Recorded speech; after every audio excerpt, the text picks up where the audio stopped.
नमस्कार दोस्तों, स्वागत है आपका हमारे YouTube चैनल डिजिटल साथी पर। दोस्तों, अगर आप किसान हैं या फिर आपका कोई मित्र किसान है या फिर आप CSC वैली हैं तो ये वीडियो आपके लिए बहुत ज़रूरी होगा।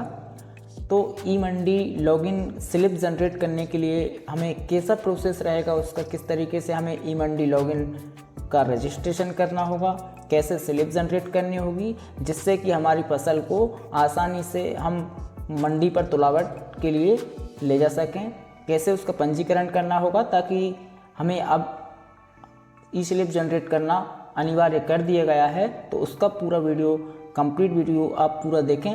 इसी वीडियो में आपको पूरा प्रोसेस स्टेप बाय स्टेप बताया जाएगा।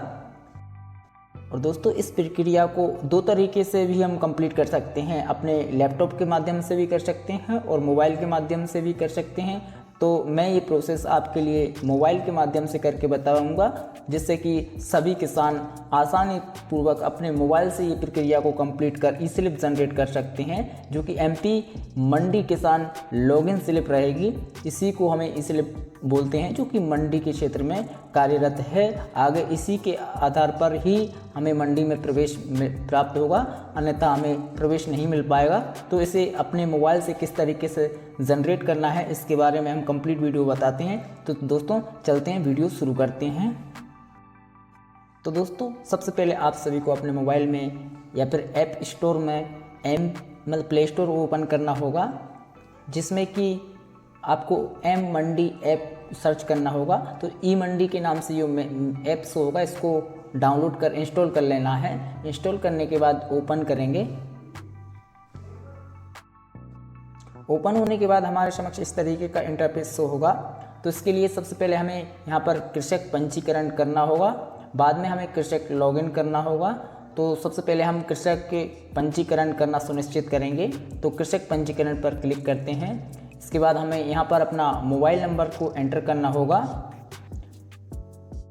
मोबाइल नंबर एंटर करने के बाद सुरक्षित पर क्लिक करेंगे। जैसे ही हम सुरक्षित करें पर क्लिक करेंगे, इसके बाद हमारे समक्ष इस तरीके का इंटरफेस होगा। सबसे पहले हमें यहाँ पर कृषक का नाम दर्ज करना होगा। इसके बाद कृषक पिता का नाम दर्ज करना होगा। इसके बाद हमारे लिए यहाँ पर कृषक का स्टेट सिलेक्ट ऑटोमेटिकली आ जाएगा। इसके बाद हमें जिला सिलेक्ट करना होगा और फिर कृषक की तहसील सिलेक्ट करनी होगी, फिर कृषक का ग्राम सिलेक्ट करना होगा। सभी डिटेल्स को सिलेक्ट करने के बाद हमारे लिए एक OTP प्राप्त हुआ है, उस OTP को यहाँ पर एंटर करना होगा और फिर सुरक्षित पर क्लिक करना होगा। सुरक्षित पर क्लिक करने के बाद में आपका पंजीकरण सफलतापूर्वक पूरा हो गया है, इस तरीके का मैसेज शो होगा। ओके पर क्लिक करेंगे। दोस्तों, जैसे ही हम ओके पर क्लिक करेंगे, हमारे लिए SMS के माध्यम से इसका यूज़र ID और पासवर्ड हमें प्राप्त हो जाएगा। यूज़र ID पासवर्ड को नोट डाउन करके आपको रख लेना है, जो कि भविष्य में भी आपके लिए काम आएगा। और साथ में हमें कृषक लॉगिन पर अब क्लिक करना होगा। इसके बाद हमारे लिए यहाँ पर अपना मोबाइल नंबर भी डाल सकते हैं। यूज़र ID की जगह पे मोबाइल नंबर और पासवर्ड भी हमें मैसेज के माध्यम से प्राप्त होगा। दोनों को दर्ज करने के बाद में साइन इन पर क्लिक करेंगे। यूज़र ID और पासवर्ड दर्ज करने के बाद साइन इन पर क्लिक करेंगे। जैसे ही हम साइन इन पर क्लिक करेंगे तो हमारे समक्ष इस तरीके का इंटरफेस होगा, जिसमें हम प्रवेश पर्ची को जनरेट करने का ऑप्शन रहेगा पहला, दूसरा प्रवेश पंजी रिपोर्ट का रहेगा और तीसरा प्रोफाइल संशोधन का ऑप्शन रहेगा। अगर हमारे द्वारा किसी भी तरीके का हमारे इस प्रोफाइल में संशोधन करना है तो उसके लिए हम नीचे ऑप्शन पर क्लिक करके हम सुधार कर सकते हैं। अगर किसी भी तरीके का हमारा नाम मिस्टेक है, किसी भी तरीके की कुछ गलत जानकारी दर्ज हो गई है तो उसे हम सुधार सकते हैं। और साथ में हम ये भी देख सकते हैं इस प्रवेश पंजी रिपोर्ट के माध्यम से कि हमने किन किन का पंजीकरण इससे किया है और उसकी स्लिप की हमें रसीद भी इसी के माध्यम से प्राप्त होगी। यहाँ पर उसका जानकारी रहेगी। साथ में हम प्रवेश पर्ची पर जैसे हम क्लिक करेंगे, उस समय पे हमारे लिए मैनुअली उसी समय हमें जो स्लिप रहेगी वो प्राप्त हो जाएगी, लेकिन हम उसे बाद में भी अगर हम देखना चाहें तो हमें प्रवेश पंजी रिपोर्ट पर उसकी जानकारी प्राप्त हो जाएगी। तो दोस्तों, देखते हैं कि प्रवेश पर्ची की जो जनरेट करने की प्रक्रिया है वो किस तरीके से करना है। तो हमें प्रवेश पर्ची पर क्लिक करना होगा। इसके बाद हमारे लिए यहाँ पर विक्रेता कृषक को सिलेक्ट करना होगा। जो हमने प्रोफाइल में जानकारी दर्ज की थी कुछ जानकारी वो अपने हिसाब से ही ले लेगा, पोर्टल पर आपको डालने की आवश्यकता नहीं होगी। जैसे कि विक्रेता किस प्रदेश का रहने वाला है, ज़िला कौन सा है, साथ में कृषक की तहसील कौन सी है, कृषक का ग्राम कौन सा है, ये सभी जानकारी वो मैनुअली ले लेगा आपकी प्रोफाइल के माध्यम से। इसके बाद में हमें फसल बिक्री मंडी ज़िला यानी किस ज़िले में हमें फसल को बिक्री करना है उसकी जानकारी भी हमें मैन्युअली वो हमसे ले लेगा, और साथ में हम उसे बदल भी सकते हैं अगर हम किसी अन्य मंडी में फसल बिक्री कर रहे हैं तो।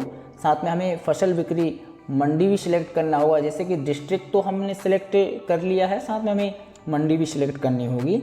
इसके बाद में जो हमारी प्रोफाइल के माध्यम से जो डेटा हमने भरा था वो भी नाम, पिताजी का नाम, मोबाइल नंबर सभी मैन्युअली उसी पर वो शो करेगा, यानी कि पहले से ही हमें डेटा फीड करना नहीं पड़ेगा, पहले से ही फील्ड हुआ आ जाएगा।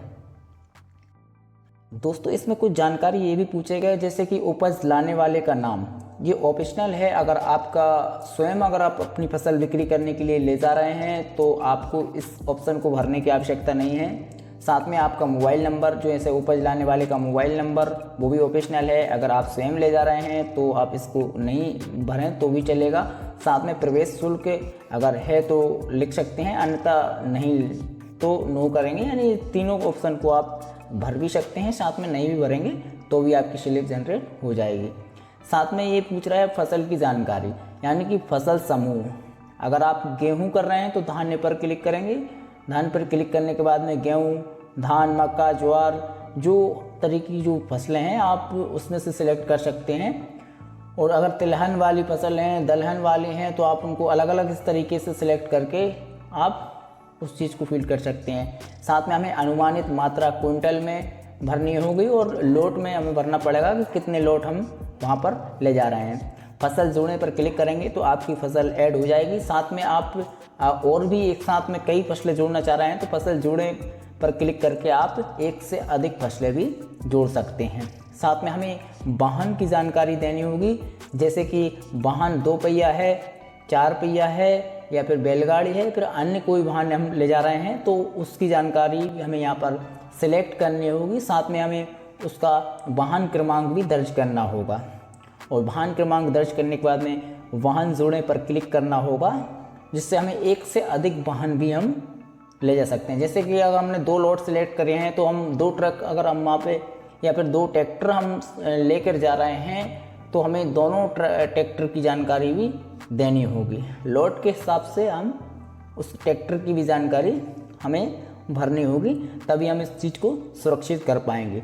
दोस्तों जैसे ही आप सुरक्षित पर क्लिक करेंगे, इस सुरक्षित करने पर, तो आपका स्लिप जनरेट हो जाएगा।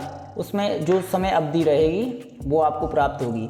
वर्तमान में अभी हमारे पास में ऐसा कोई केस नहीं है, जो हम जल्दी इसकी वीडियो भी लेकर आएंगे कि किस तरीके की स्लिप जनरेट होगी।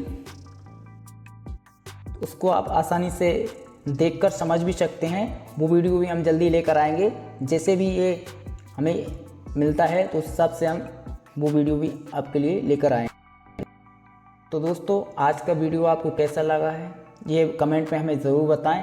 साथ में अगर वीडियो अच्छा लगा है तो वीडियो को लाइक करें, और अगर इसी तरीके की इन्फॉर्मेटिव जानकारी पूर्वक जो जानकारियां अगर आपको चाहिए हैं तो आप हमारे चैनल को सब्सक्राइब अवश्य करें दोस्तों, जिससे कि हमारा थोड़ा अनुभव और मनोबल बढ़ता है। अगर आप सब्सक्राइब करते हैं तो हमारा प्रयास आपके लिए कुछ अच्छा करने का है, तो हम निरंतर आपके लिए ही अच्छी से अच्छी जानकारियां लेकर आते हैं। तो हमारे चैनल को सब्सक्राइब जरूर करें दोस्तों। अगर वीडियो अच्छा लगा है तो लाइक करें, शेयर करें, सब्सक्राइब करें। धन्यवाद दोस्तों, मिलते हैं अगले वीडियो।